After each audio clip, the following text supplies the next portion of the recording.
তো আজকে দেখাবো যে কিভাবে পাক করে। তো এখানে একটা চুলায় পাতিলায় দুইটা সান্ডা দিয়ে দিছে সিদ্ধ হওয়ার জন্য।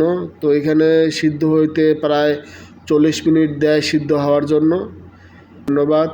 তো দেখেন এইখানে সিদ্ধ হয়ে গেছে। তো এটা আলাদাভাবে উঠাইয়া পাতিলায় পানি ফালাই দিছে, ফালাই দিয়ে এটা পরিষ্কার করছে। আবার গরম পানি দিয়ে সিদ্ধ করলে উপরে যে একটা চামড়া থাকে ওটা উঠাইয়া ফালাই দেয়। তো উঠাইয়া ফালা দিয়ে এখানে আবার একটা পাতিলায় দিতেছে। এখানে দুইটা পাতিলা রাখছে, একটা তরকারি হিসাবে পাক করব, হালকা একটু ঝোল দিয়া, আর একটা শুকনা পাক করব, এই জন্য দুইটা পাতিলা। তো সাদা পাতিলায় যেটা দেখতেছেন এটা হালকা একটু ঝোল দিয়া একটু ঝোল পাক করব।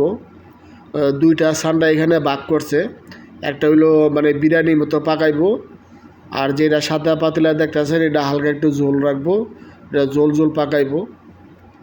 আর যেটা লাল পাতিলা দেখতেছেন এটা হইলো বিরিয়ানির মতো পাকাইবো, মশলা দিয়া ওইটা বুনা করব। এটা আপনারা সম্পূর্ণ দেখবেন, আমার ভিডিওটা সবাই দেখবেন ও সাথে থাকবেন, সম্পূর্ণ ভিডিওটা দেখবেন।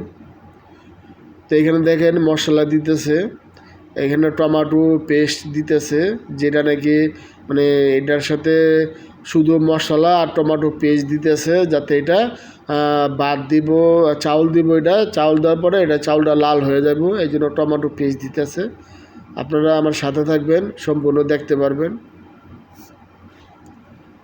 আর যেটা লাড়াচাড়া দিতেছে লাল পাতিলা যেটা, ওইটা আমি মশলা দিয়া কষাইয়া পানি দিব, পানি সিদ্ধ হওয়ার পরে এটার মধ্যে চাউল ছেড়ে দিব। আর যেটা সাদা পাতিলা দেখতেছেন ওইটা আলাদা একটু ঝোল রাখবো, শুকনা রাখবো, যাতে আলাদা ডাউলের দরকার না পড়ে, ওইটা আলাদা একটা ঝোল বানাইবো।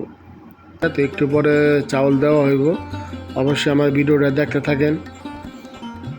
তো এখানে আলাদা পরে এটা দেওয়া হইব।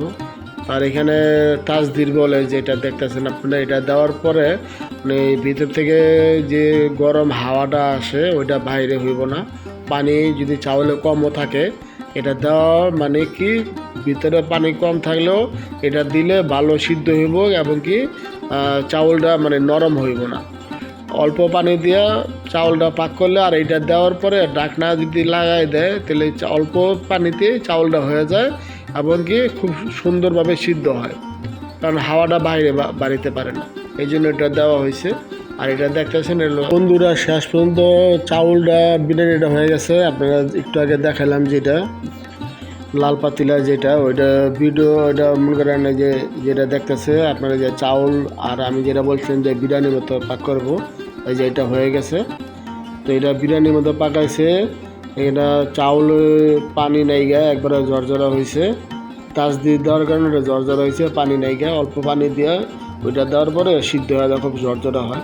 তো দেখতেছেন এখানে চাউলটা আর হালকা এখানে দেওয়া হয়েছে, সান্ডা দেওয়া হয়েছে, আর আলাদা যে একটা সাদা পাতিলা আছে ওইটার মধ্যে ঝোল দেওয়া হয়েছে। আর একটা কড়াইতে দেখতেছেন ওইটা হইলো আপনার ডিম দেওয়া হয়েছে আর কলিজা দেওয়া হয়েছে, হালকা তেলে ভুনা করতেছে পেঁয়াজ দিয়ে। এই যে এটা দেখতেছেন পেঁয়াজ দিয়ে ভুনা করতেছে কলিজা আর হলো ডিম। এখানে একটা পেঁয়াজ দেওয়া হয়েছে দিয়ে এখানে ভুনা করতেছে তেল দিয়া।